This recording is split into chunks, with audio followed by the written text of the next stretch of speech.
How to monetize TikTok account. Hello everyone, I am Bishaka and welcome to our channel.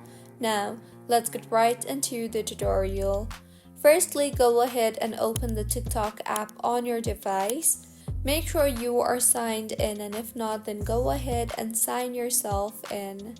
Now, go to your profile by tapping on the profile option on the bottom right of your screen, and further tap on the three lines on the top right of your screen.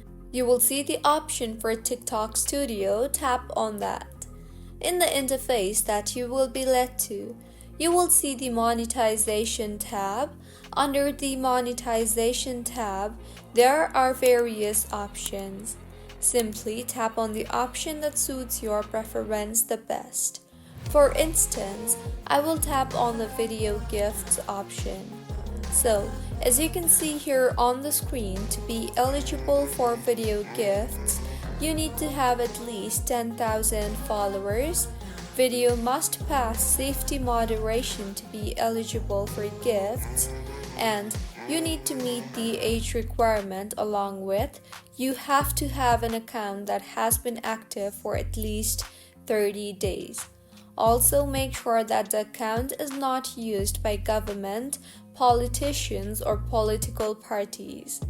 Similarly, you can go back and view other options for monetization and follow the instructions provided to monetize your account. So, this is how you can monetize TikTok account. If you find this tutorial helpful, please like the video and do comment if you have any queries. Also, do subscribe to our channel for more helpful tutorials like this. See you on the next one.